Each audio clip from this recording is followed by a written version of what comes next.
okufa na kata toilette, okufa na ndenge otambola kala, motuko okota ke baluka okufa disparaître. Bandeko.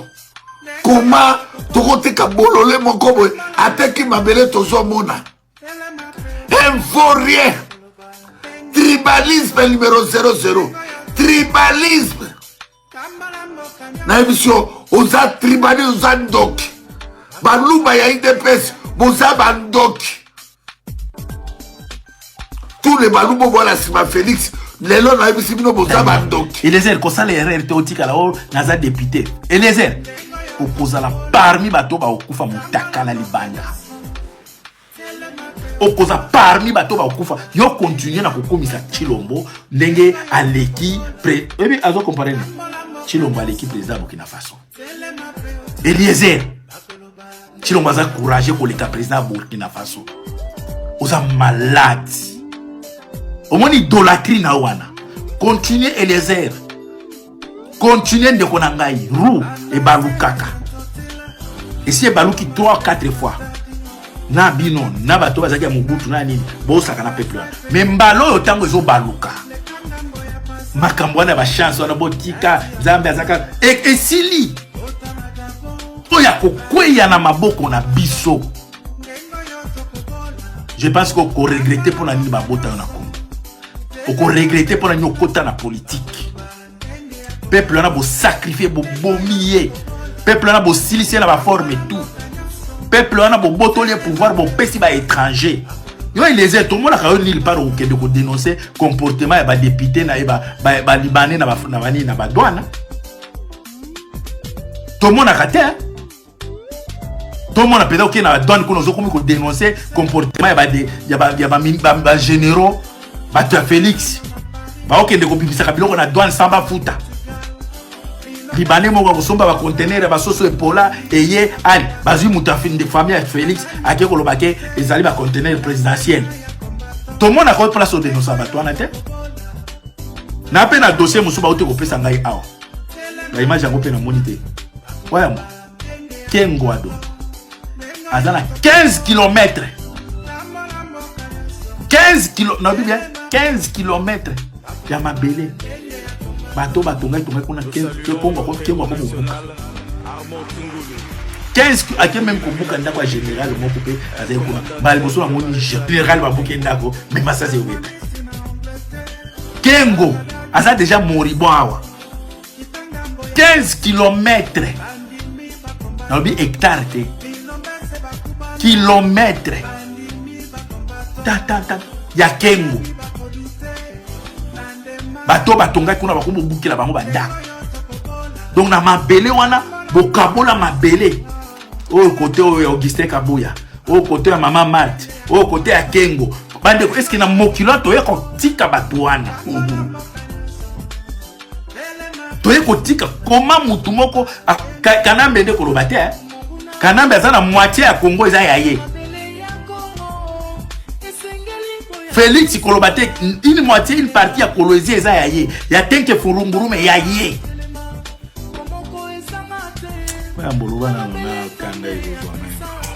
Le Konangai, bon mon akaka. Maman a bouti, Kati Motemo Zate, Atiena Mort Zate, Bambomé, Monité, Azo déplacé, Bagmotike Nadou, Mukanda ya Poto Pesai. Ok, na pena komi, apeso bon karabamino, kita, kendo kunda bongo zonga. Onani, bagangiste mboka, bino tubo sotana. Bref, sotana bino, et puis surtout, depuis tout banda bituma, mort repoka yango. Donc, ma vie là, profondément, moi, repos, mon appel, chaque jour, pour me faire ma mère comme maman tana 200 ans, 300 ans. So tu papa na maman. Obeta libako papa mama e. Mosapezo ki mama e. Mine zo so passe mama e. Donc maman moke vivre à la bilanga. Moke vivre à la pêche, agriculture, bife bato balona, na sangu banga na bino ba congolais la banjela po ba dangereux. le peuple le plus mauvais de la planète. Moi, va trop gérer. Badinga baza s'organiser la vie. Mais bino bozaka na bambrouillema.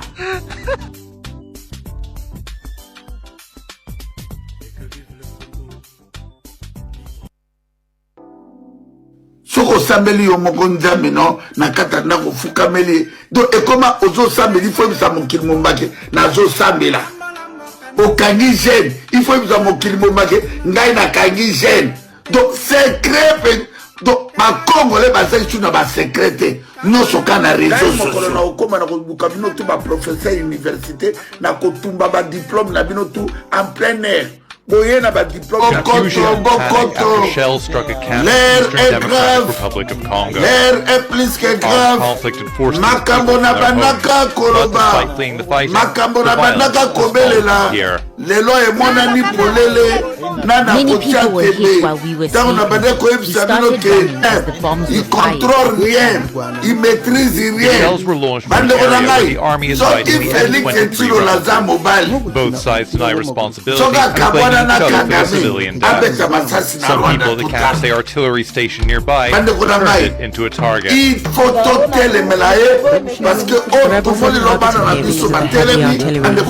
monde modèle ya makila wana weza kosenye depuis 1996 à 97 jusqu'aujourd'hui. Hundreds of thousands of people have fled the latest fighting. The UN and Western powers accuse Rwanda of backing M23 fighters. The years-long conflict has caused a humanitarian crisis that displaced people right short of basic necessities. And despite the continued spread, they're increasingly finding no relief. Vincent Mullen, Al Jazeera. Olobi batara mbebu na yo soki babwaki ata grenade moko bombe moko yo kotongola minduki okolobeta na Rwanda po okomi na banouvelle technologie depuis oloba epa Christian Musake na top Congo lelo tokomi na combien de mois but despite fleeing the fighting, depuis Chilo la loba lelo tokomi na combien de mois les peuples de Dieu many people were hit while we were sleeping.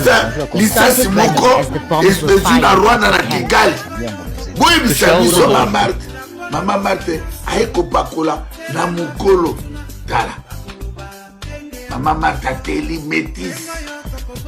Mama Marthe baboko asutukoli Carola etamoto tolo batende gini. Bande kona mai. Mama Marthe baramoko ateli atela. Mama Marthe pembe ya ndenge wana. Bande kona ngai. Bande kona ngai.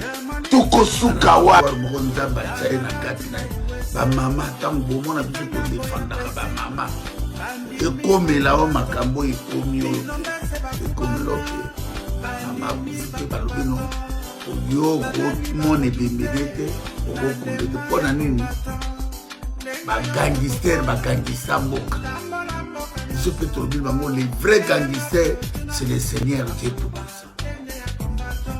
Eza Félix ite Eliezer, yo depuis quand on komi komona Kagame aza danger, Kagame aza mabe. Mais tango Félix akitisi la kibiso Kagame na Kinshasa. Eliezer, pourquoi on dénonce qui était que Félix okitisi ennemi awa? Eliezer, Kagame akita na Kinshasa wana. On dénonce yete, au fanda kimia. Tomona te Eliezer au sale émission. Oza ko dénoncer Félix ke Félix okitiseli biso munguna awa na suka na ngobo na yo na bato boyembela biso yo nani oboya Kagame. Bon Eliezer lelo okomi koya ko lakisa biso ke Kagame aza munguna na mboka wana M23 za banguna question moko nazo tuna Eliezer o répondre na bandi ko soki boyoki makambo botindi yanga villageois mboka ti Eliezer boya bisa ngai nano tango azoloba ke M23 baza ba Rwandais. Siko président na azoloba ke botika banyamulenge baba Congolais. Siko banyamulenge o Félix alobaka eza banani. Aya koyebisa biso nano.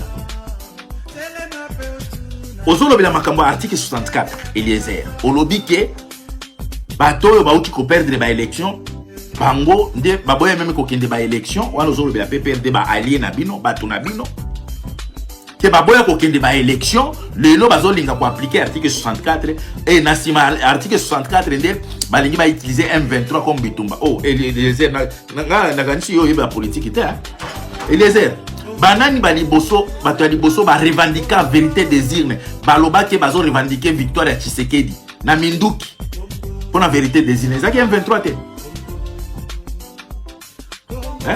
Eliezer na 2011 oyoka te ide nani M23 eza ko revendiquer vérité des urnes ya Tshisekedi oyoka ngote etango ba revendiquer keloko na pourquoi yo nini Eliezer o condamna bango te o condamna IDPS te ko bake boza ba allié ya binemi ya Congo Eliezer ofanda kimia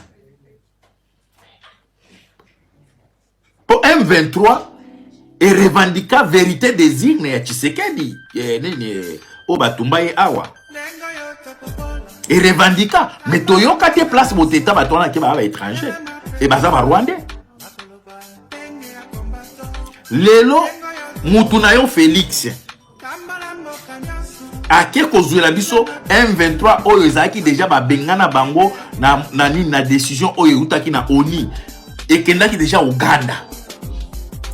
Félix ake kozwa bango a rassurer bango a signer bango ba accord apesi bango ba promesse voire même akela bango tina Kinshasa. Eliezer soki IDPS et soki nini M23 et comment qui tina Kinshasa lelo ndenge bozo traiter bango po biso tolobaki sont des Rwandais mais M23 yaki tina Kinshasa et fandi soki inane edimi mais Eliezer banda nano oza député de toyebelio banda no kotelema na parlement pour na ko réclamer il faut bakanga muto amemaki IDP M23 na Kinshasa muto amemaki M23 na Kinshasa c'est Félix mais Félix a uti ko wanga nango alobi ezali kanini soki nini kabanda soki nani wana mi oza ministre intérieur bo banda no ko kangaye bo kangaye comment omemaki ba terroriste awa ba fandi awa soki inane edimi bazako donc IDPS eza parti politique avec ma allié comme branche militaire eza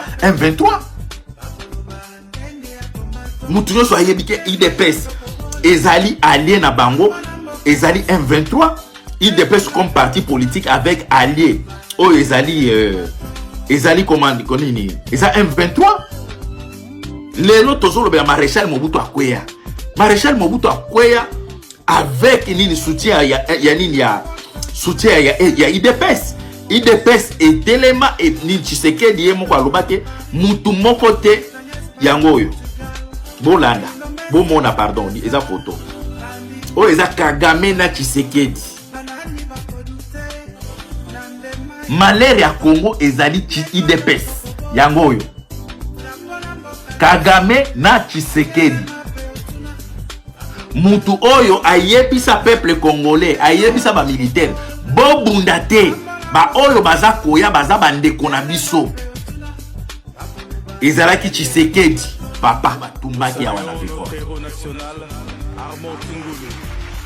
andimisaki peuple ke ba Rwandais baza bandeko na biso yosko Eliezer ozanani lelo ya kolobaki ba M23 ba congolais te po papa na bino alobaki ba congolais mwana na ye aye kolobaki ba congolais sikona question ezali ke boye bisanga itango Félix alobaki ba M23 ba nyamulenge ba congolais et pourtant M23 eza kolobaki toza ko bunda pona ko protéger ba minorité oyo baza ba nyamulenge po bango pe ba nyamulenge siko boye biso siko différence ezani entre M23 na ba nyamulenge bo Eliezer okosana na batute na bino yo Eliezer soki lelo komi ata moi elongi monani moi mutu eza grâce à politique ya ba Rwandais bino tu boza ba allié ya ba Rwandais ko banda Félix ko banda bino tu ba Rwandais nde ba bongisi ba vina bino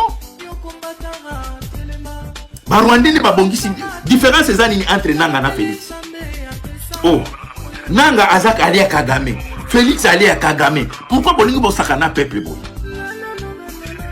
Eliezer siko yo ozokanisa ke tango ozoleka wana na bafrançais moko ya milai oyo bozozwala badiplôme na bino oyo ya marche courte wana bozokatakata okanisi koko ya koimpressionne bato ke oza koyopesa vraie version ya réalité. Mutu nyonso ayebi ke Félix aza ali ya Kagame, Nanga aza ali ya Kagame, ça veut dire Félix na Kagame baza même père. Na komo banga na bino ba congolais la banzela pour ba dangerer les peuples les plus mauvais de la planète.